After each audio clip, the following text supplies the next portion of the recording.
사도행전 1장 1절에서 5절의 말씀을 받들어 읽겠습니다. 데오빌로여, 내가 먼저 쓴 글에는 무릇 예수의 행하시며 가르치기를 시작하신부터 그의 택하신 사도들에게 성령으로 명하시고 성천하신 날까지 이를 기록하였노라. 해바신 후에 또한 그들에게 확실한 많은 증거로 전이 사심을 나타내사 40일 동안 저희에게 보이시며 하나님 나라의 일을 말씀하시니라. 사도와 같이 모이사 저희에게 분부하여 가라사대 예루살렘을 떠나지 말고 내게 들은 바 아버지의 약속하신 것을 기다리라. 요한은 물로 세례를 베풀었으나 너희는 몇 날이 못되어 성령으로 세례를 받으리라 하셨느니라. 아멘. 기도하겠습니다. 아버지 하나님, 오늘 또 사도행전으로 새롭게 누가복음에 이어서 하나님의 말씀을 우리가 따라가고자 합니다. 하나님께서 우리에게 성령을 함께 해주시고 이 말씀들이 우리의 삶의 현장에 임할 수 있도록 역사해 주시옵소서. 예수님의 이름으로 기도합니다. 아멘. 사도행전은 누가복음의 후속편이라고 할 수 있습니다. 수신자나 발신자가 동일한 사람입니다. 누가복음이 예수님의 활동을 말씀하셨더라면 사도행전은 성령의 활동을 말씀하고 있습니다.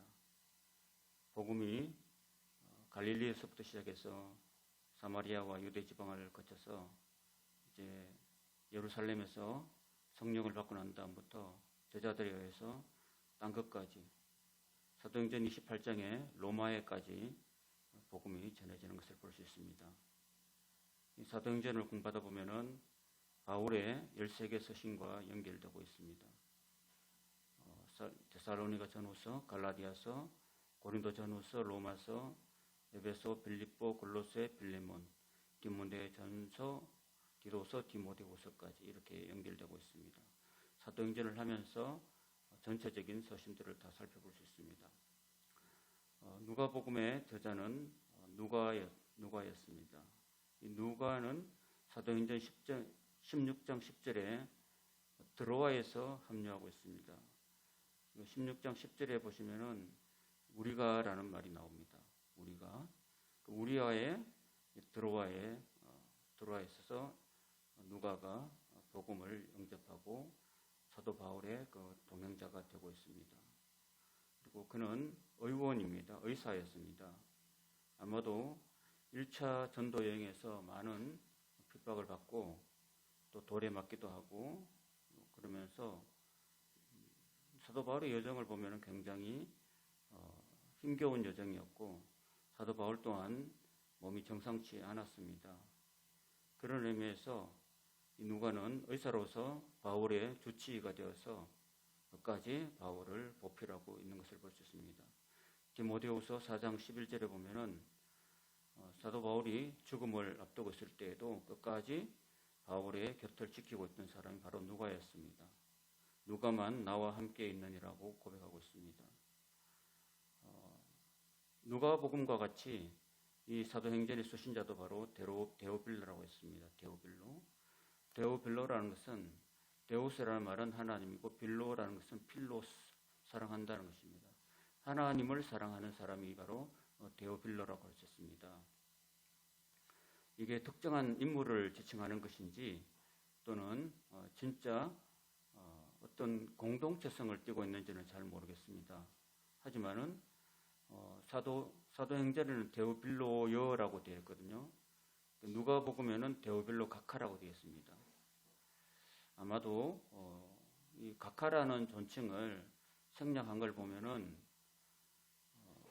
보통 이것을 우리가 추측할 때 좀 관계가 굉장히 주 안에서 또 친밀해지지 않았는가 하는 생각을 해봅니다. 그가 기독교 공동체 안에 들어와서 처음에는 각하라고 했기 때문에 아마 굉장히 높은 그런 직분의 소유자였을 테고 아무리 높은 장군이라도 교회 안에 들어오면은 교회 안에서 서로 공동체가 되는 거죠. 그래서 데오필로요라고 이렇게 역격으로 이야기하고 있습니다. 이런 어떤 교회 공동체 안에서는 무슨 세상적인 국회의원이라 할지라도 또는 총독이라 할지라도 각하라고 할지라도 교회 안에서는 예수님이 주가 되시고 예수님 안에서 우리는 다 형제 자매가 되는 겁니다. 그래서 형제 자매가 된 데오빌로 각하에게 이렇게 데오빌로여라고 친밀한 그런 언어를 쓰고 있습니다. 그래서 저와 여러분들은 예수님 안에서 세상에서 어떤 높은 직위에 있든 아니면 천한 직분이 있든 우리는 예수님 안에서 형제 자매가 된다라는 것을 우리가 알게 됩니다. 1장 1절에 데오빌로여 내가 먼저 쓴 글에는 그랬습니다. 먼저 쓴 글이 바로 누가복음이었습니다. 우리가 지난주까지 누가복음 24장까지 살펴봤는데 그 먼저 쓴 글이 바로 누가복음입니다. 무릇 예수의 행하시며 가르치기를 시작하심부터 그의 택하신 사도들에게 성령으로 명하시고 성천하신 날까지 이를 기록하였노라 그랬습니다. 좀 더 자세히 보면은 예수님이 행하시며 가르치기를 시작하실 때는 30살이었고 누가복음에는 예수님이 탄생하는 이야기부터 이야기하고 있습니다. 예수님의 탄생을 뺐죠. 그리고 예수님이 탄생하기 전에 6개월 전에 예수님 앞서 나온 그런 세례 요한에 대해서도 이야기를 하고 있는데 여기서는 다 빼고 있습니다. 사실 누가는 누가복음과 사도행전을 쓰면서 굉장히 어떤 소상하게 기록하지 않고 요약해서 간략하게 하는 그런 성향이 있기 때문에 이런 이야기를 이렇게 표현하고 있는 것입니다. 3절 해 받으신 후에 해 받으셨다는 것은 예수님께서 십자가에 못 박혀서 죽으셨다는 겁니다. 죽으시고 3일 만에 다시 부활하셨죠. 그러면서 그들에게 확실한 많은 증거로 친히 사심을 나타내사 40일 동안 저희에게 보내시며 그랬습니다.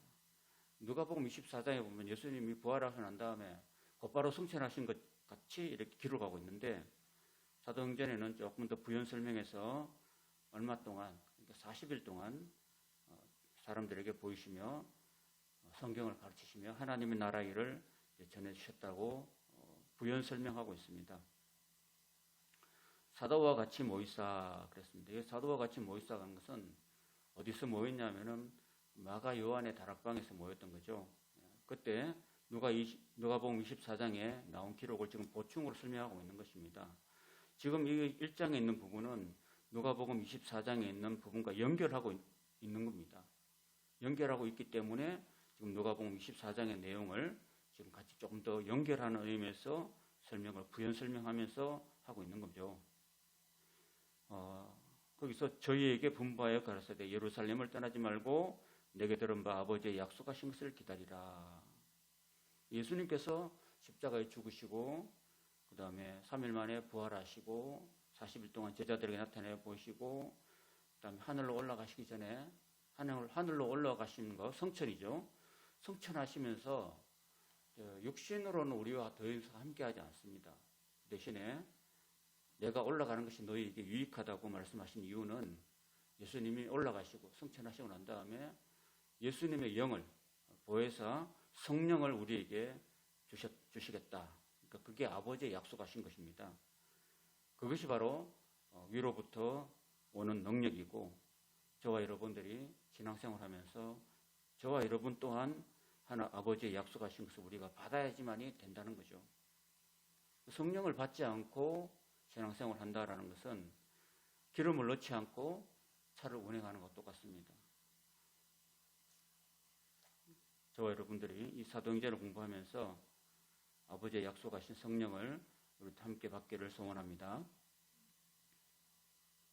요한은 물로 세례를 베풀었지만 너희는 몇 날이 못되어 성령으로 세례를 받으리라 하셨습니다. 이때 예수님께서 6월절, 그러니까 6월절에 예수님이 십자가에 죽으셨잖아요. 그래서 3일 동안 죽은 가운데 계셨고 3일 만에 부활하시고 40일 동안 제자들에게 나타났으니까 43일이 경과된 거죠. 그러면서 언제 성령이 오셨냐 하면은 오순절, 그러니까 50일째 되는 날에 오셨거든요. 그러니까 몇 날이 못 되어라는 것은 한 일주일 정도, 일주일에서 열흘 정도 지나서 그들이 사도행전 2장에 보면은 성령을 충만히 받게 되는, 그래서 권능을 입게 되는, 그래서 땅끝까지 가서 주님의 정인이 되는 그런 역사가 이제 진행되고 있는 것입니다. 예수님께서 거짓말하신 것이 아니라 몇 날이 못 되어서 정말 성령의 세례를 받게 된다는 것입니다. 그 다음부터 6절부터 나오는 것은 저희가 모였을 때라는 것은요, 여기는 마가 요한의 다락방이 아니라 감람산입니다. 12절에 보면 제자들이 감람산이라는 산으로부터 예루살렘에 돌아왔다, 그런 걸 보면은 지금은 이제 6절부터는 예수님이 승천하시기 전에 제자들이 한 500명 정도 모였다고 보는데, 거기 모였을 때 제자들이 예수님께 이제 묻습니다. 아직도 미련이 남아있죠. 어떤 것을 묻냐면은 주께서 이스라엘 나라를 회복하심이 됩니까? 라고 다시 한 번 더 또 묻고 있는 거죠. 그들의 간절한 소망이 바로 이스라엘 나라의 회복이었다는 거죠. 제가 지난주에 설명드렸잖아요. 주전 721년에 이스라엘 나라가 북왕국이 망했잖아요. 그 다음부터 700년 넘게 나라 없이 지냈다고 말씀드렸잖아요. 그러니까 지금 예수님이 승천하기 전이거든요. 하늘로 올라가기 전에 마지막 소원, 소망, 마지막 질문을 물어봤는데, 예수님의 그 관점은 이스라엘 나라를 회복하는 것이 지금 당장 예수님이 말씀하신 게 아니었어요. 그들의 소망과는 다르게 때와 기한은 너희들이 알 바가 아니라고 이야기했습니다. 이스라엘이 나라가 독립되고 회복되어서 건국되는, 재건국되는 그런 것은 너희들이 지금 너희들 때도 아니고 한참 기다리고, 그거는 아버지께서 어느 정도 때가 돼야지만 주신다라는 것을 말씀하고 있는 거예요. 그래서 결국은 언제 이스라엘 나라가 회복됐냐면은 우리나라와 같이 1948년에 이스라엘 나라가 회복되고 건국이 됩니다. 우리나라도 1910년인가요? 그때 나라가 일제 치하로 넘어갔잖아요. 그리고 36년 지나서 1945년에 태평양 전쟁 때 일본 나가사키 히로시마에 원자폭탄이 떨어지고 일본이 전쟁에 패망선언을 하잖아요. 우리가 졌다라고 일본 천황이 항복선언을 했습니다. 항복선언한 후에 1948년도에 우리 대한민국 남한만 이렇게 남한만 총선을 해서 대한민국을 이제 새롭게 수립했습니다. 대한민국 임시정부를 이제 수립했는 거죠. 그래서 우리나라는 1948년에 대한민국이라는 그런 정부를 수립하게 된 겁니다. 이상하게 비슷하게 이스라엘 나라도 1948년도에 흩어져 있던 디아스포라 유대인들이 그때 다 시오니즘이라 해서 유대인이 다 돌아와서 나라를 이제 건국하게 됩니다. 그러니까 이스라엘 나라하고 우리하고 좀 약간 유사한 데가 많아요. 이스라엘 나라가 남북으로 분당되는 것처럼 우리나라도 지금 남북으로 분단되어 있는 거죠. 참 우리나라하고 비슷한 그런 상황이 더러더러 많기 때문에 성경을 이해하는데 조금은 도움이 되는 것 같아요. 그래서 때와 근한은 아버지께서 자기의 권한에 두셨으니 너희가 알 바가 아니고, 8절에 보면 오직 성령이 너희에게 임하시면 권능을 받고 예루살렘, 온 유대, 사마리아 땅끝까지 이르러서 내 정인이 되리라고 이렇게 예수님이 말씀하셨다는 것입니다. 그러니까 예수님의 관점은 지금 이 땅의 회복이 아니라 하나님 나라에, 예수님이 이 땅에 오신 이유는 근본적으로 이 땅의 어떤 이스라엘 나라의 회복이 아니라 하나님 나라, 그러니까 지금 죄악에 가득 찬 이 세상에 저와 여러분들이 아담과 하와 이후로 유대인들을 포함해서 모든 이방인들이 다 죄에 빠져가지고 죄인이 되어서 영원히 죽을 수밖에 없는 인생인데, 하나님께서 그 독생자를 보내주셔서 십자가에서 인간들의 모든 죄악을 짊어지고 십자가에서 죽음을 통해서 우리 인간들의 죄악을 청산해 주셨다는 거예요. 그래서 청산해 주시고 죽음에서 다시 일어나셔서 죽음을 이기시고 승리하셨다. 그래서 우리가 성령을 받고 세상 사람들에게 예수가 구세주다. 예수가 우리 인간을 영원한 지옥으로부터 사망으로부터 건져내시는 구세주가 되신다.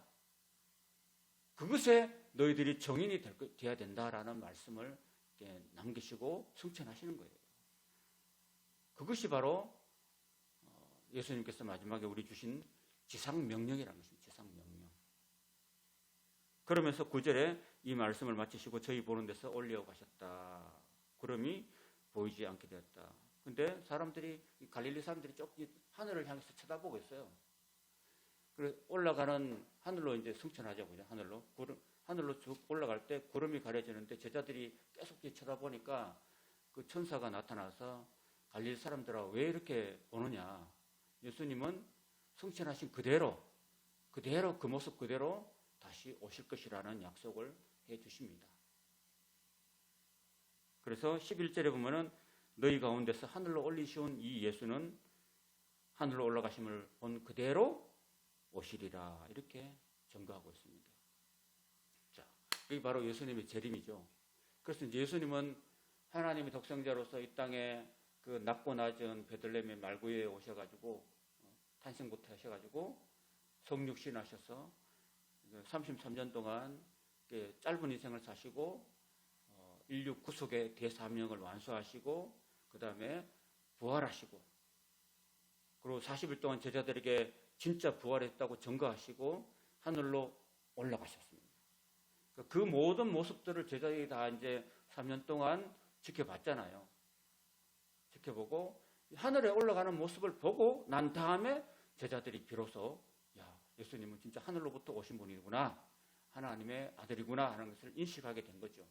그리고 그것을 더 확실하게 해준 것이 바로 오순절 마가다락방에 임한 성령의 세례랍니다. 성령의 세례로 통해서 확실하게 인식을 받고 이제 더 이상 예수님이 이 땅에 우리와 육신으로는 함께하지 않지만은 영으로 성령으로 우리와 함께하시고 그리고 성령을 받은 제자들이 담대하게 딴 것까지 나가서 부활의 증인이 된다라는 것이 바로 사도행전의 이 내용들인 것입니다.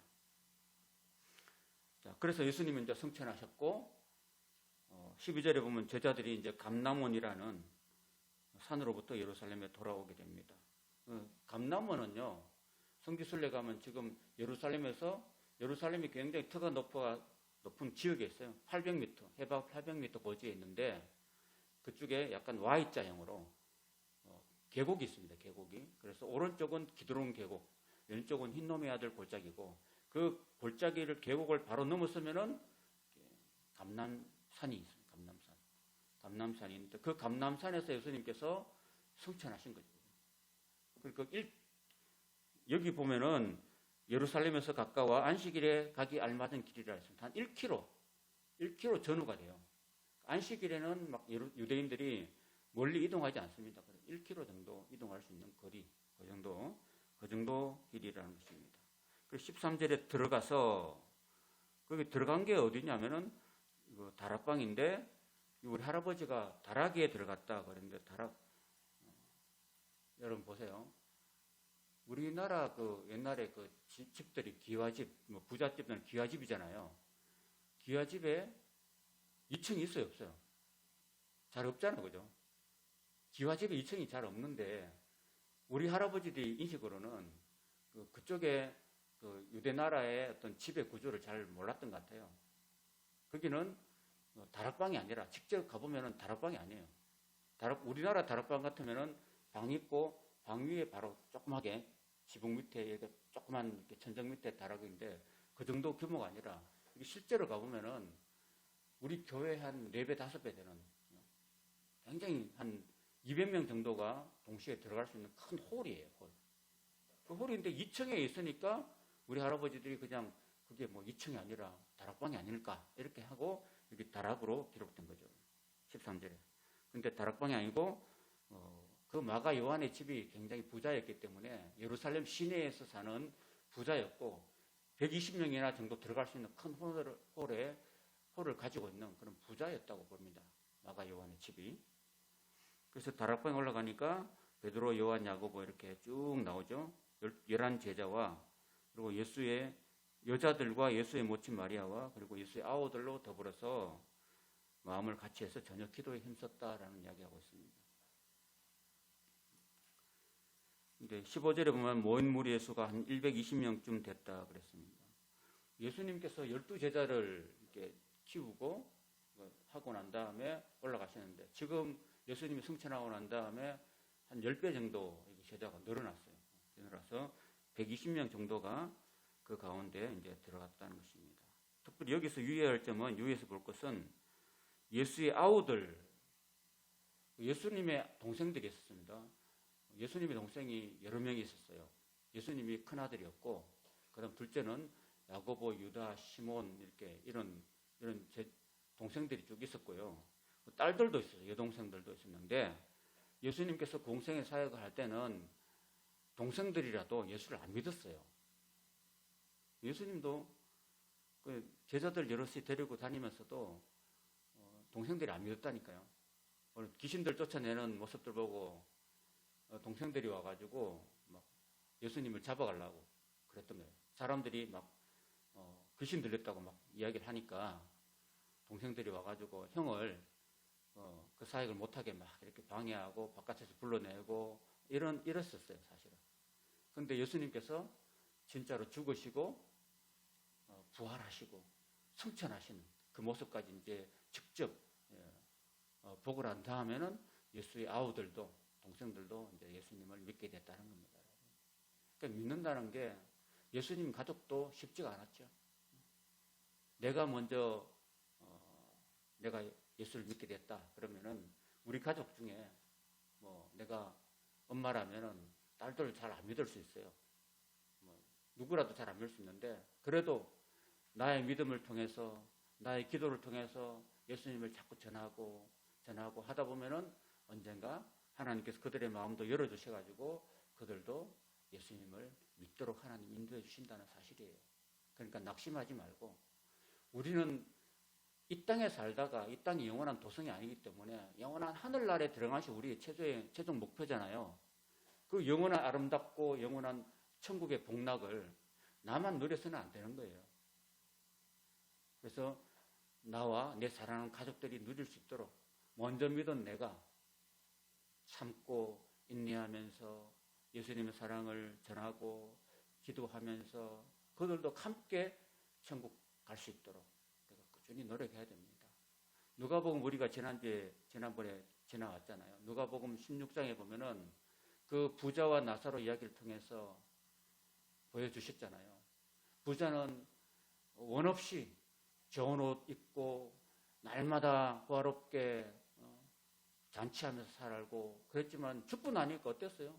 죽고 나니까 그 뜨거운 음부에 떨어져 가지고 정말 나사로의 손가락 끝에 물 한 방울 찍어서 내 혀에 좀 대어달라고 할 정도로 끔찍한 곳이 아니었습니까?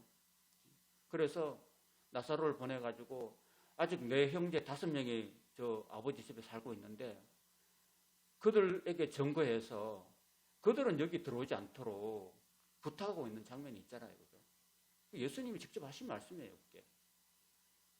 그러니까 우리가 이 땅에 내가 먼저 예수 믿고 하면은 내가 지옥 가서는 죽고 나면 늦어요. 죽고 나면 늦으니까 내가 살아있는 동안에 아직도 예수님을 알지 못하고 천국과 지옥이 있다는 것을 알지 못하고 그저 우리 눈이 닫혀가지고 어두워져서 그걸 모르고 살아가고 있는 우리 주변의 사람들에게 사랑하는 사람들에게 내가 먼저 믿은 예수님을 그들에게 전해줘야 되는 거예요. 그들이 예수 믿고 예수님을 마음에 구주로 영접하고 그리고 하나님 말씀을 받고 말씀대로 살 때 하늘나라에 들어갈 수 있는 거거든요. 그래서 우리는 내가 먼저 믿은 내 책임이 큰 거예요. 내가 예수 믿고 주변 사람들을 잘 전도해서 예수님을 전해서 다 함께 천국에 들어가는 믿음의 가족 다 될 수 있기를 주님의 이름으로 축원드립니다. 15절부터 이제 끝까지는 베드로가 일어나서 어떤 일을 하냐 하면은, 여러분 보세요. 예수님 12제자 중에서 한 명이 예수님을 팔았잖아요. 그게 가룟 유다라는 사람이에요. 예수님 12제자 중에서도 하나, 마귀 새끼가 하나 있었다니까요. 12제자 중에서. 이 교회 안에서도 여러분 다 천국 가는 게 아니에요. 또 교회 안에서도 알곡 있는 반면에 가라지도 있어요. 예수님 12제자 했는데도 불구하고 예수님을 3년 동안에 같이 따라다니면서 말씀을 듣고 기적을 다 본 사람 중에도 마귀가 하나 있었다니까요. 그게 바로 가룟 유다입니다. 가룟 유다가 예수님을 팔아버리죠. 연삼집을 두고 팔아버렸는데, 그리고 결국은 비참한 인생을 끝냅니다. 지금 가룟 유다 이야기를 지금 베드로가 하고 있는 거예요. 보시면은 16절 보시면, 형제들아, 성령이 다윗의 입을 의탁하여 예수 잡는 자를 지루한, 그러니까 예수 잡는 자들을 인도한 길잡이 역할을 한 이 가룟 유다를 가리켜서 미리 말씀하신 성경이 응하였으니 마땅하다.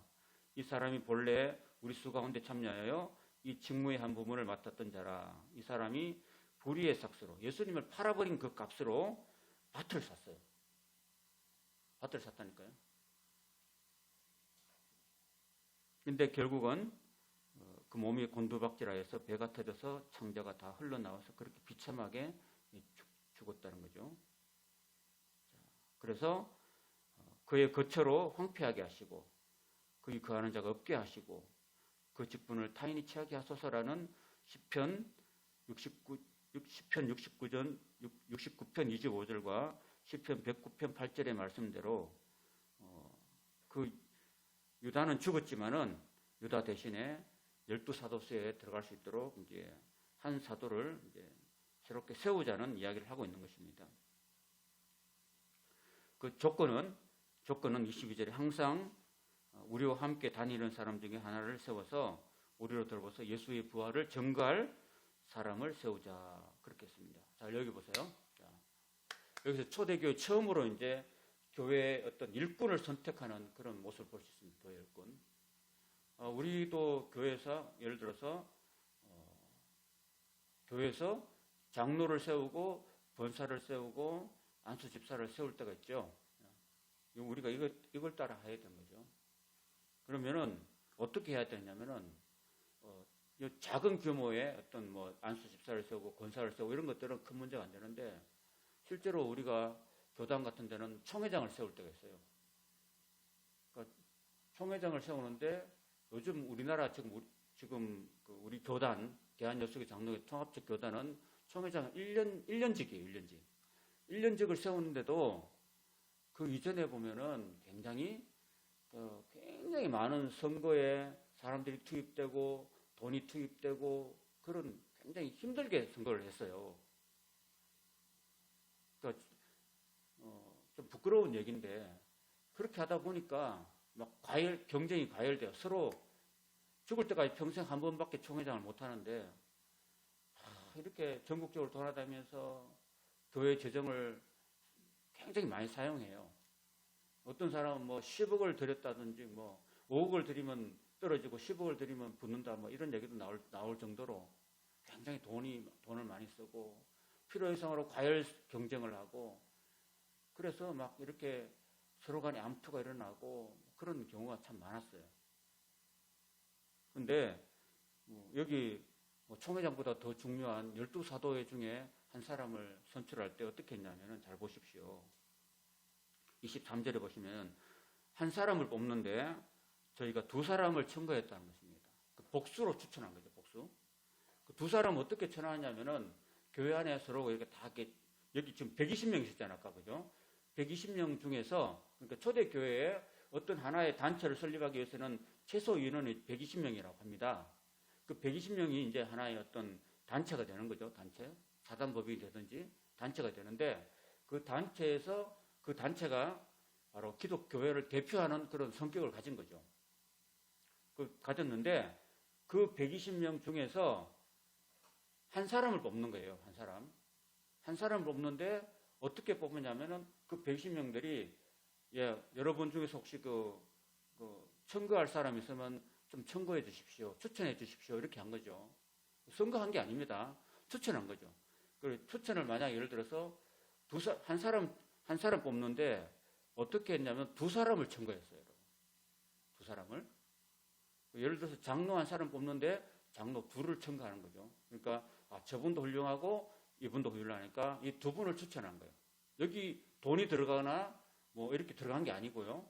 딱 들어갔고 그 다음에 두 사람이 충분한 조건을 갖췄으면은 그 다음에 어떻게 하냐면은 기도하는 거죠. 기도해가지고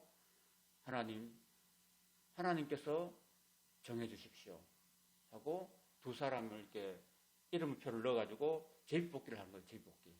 그래서 제비를 딱 뽑아요. 제비 뽑히면은 제비 뽑히는 거는 어떤 뭐 복불복인가요? 복불복인가요? 그래서 투표함에 넣고 제비를 딱 뽑았는데 뽑힌 사람이 바로 그 사람이 열한 사도의 수에 가입됐다는 이야기를 하고 있습니다. 그렇게 해서 이제 보궐선거, 그러니까 사도 고린한 가룟 유다의 자리에 마띠아라는 사람이 이제 보궐선거로 된 건데 결국은 돈 한 푼 안 들이고 기도 가운데 제비뽑기로 선출됐단 말입니다. 그래서 아무로 그건 하나님의 주권이니까 제비뽑기는 하나님의 주권에 달려있으니까 하나님께서 정해주십시오라고 기도한 다음에 뽑았으니까 아무도 불평하거나 뭐 반대할 수가 없었던 거죠. 그렇게 해서 열한 사도의 수를 이제 뽑았다. 제비 뽑아서 마띠아를 얻으니 저희가 열한 사도의 수에 가입되었다라고 말씀하고 있습니다. 오늘은 여기까지 하겠습니다. 우리가 다시 한번 정리하면은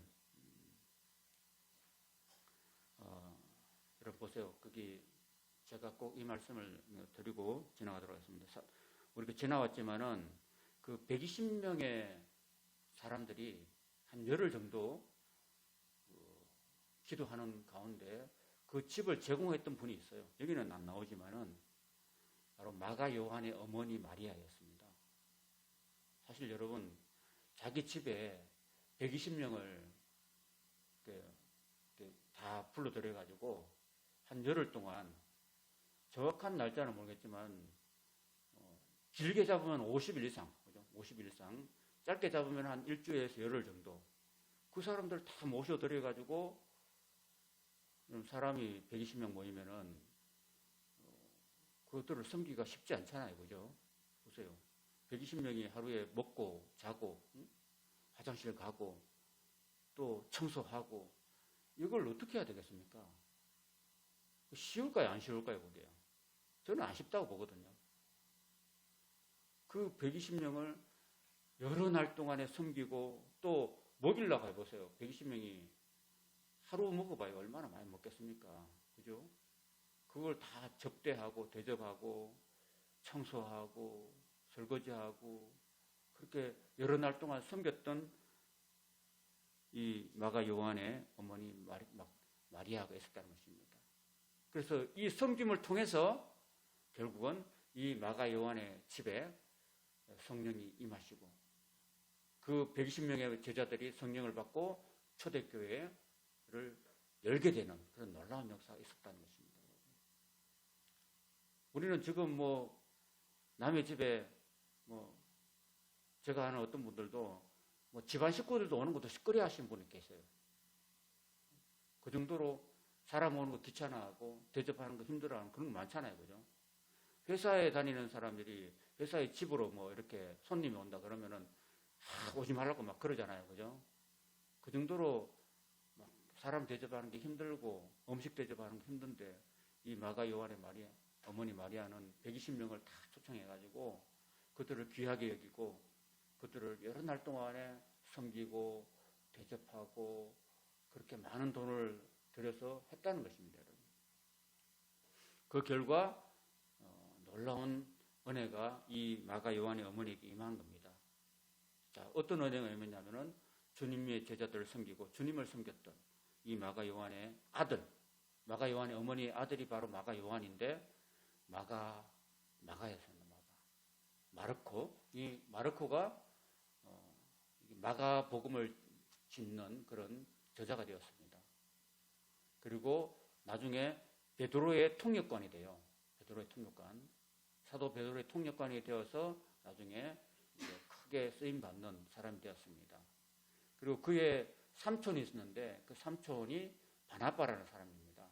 하나님께서 그 바나바에게 사도의 직분을 부여하셔가지고 사도 바울과 더불어서 제1차 세계 선교 여행을 떠나게 됩니다. 사도행전에 보면요. 그래서 바나바를 통해서 사울을 세워주고 사울과 함께 전도 여행을 떠나서 복음이 이방인으로 퍼져나가는 시발점이 된 거죠. 그래서 하나님께서는 이 마가 요한의 칩을 굉장히 믿음의 가문으로 세워주셔가지고 영원히 하늘나라에서 빛나는 그런 은총을 베풀어 주셨다는 사실인 것입니다. 저와 여러분들도 주님의 제자들을 잘 섬기고 또 주님의 나라를 위해서 내 집도 헌신하고 그리고 내 노력 헌신하고 내 재물도 하나님 나라에 위해서 헌신하고 그러면요 하나님께서 다 은혜로 영원한 상급으로 다 갚아주신다는 것을 꼭 기억하시고 하나님 나라 위해서 내 작은 힘이나마 헌신하고 나의 그 작은 힘을 통해서 한 생명이라도 하나님께 돌아오고 구원의 은혜를 입는다면 그것을 귀히 여기고 하나님 나라 위해서 헌신하는 저와 여러분 될 수 있기를 주님의 이름으로 축원합니다. 아멘.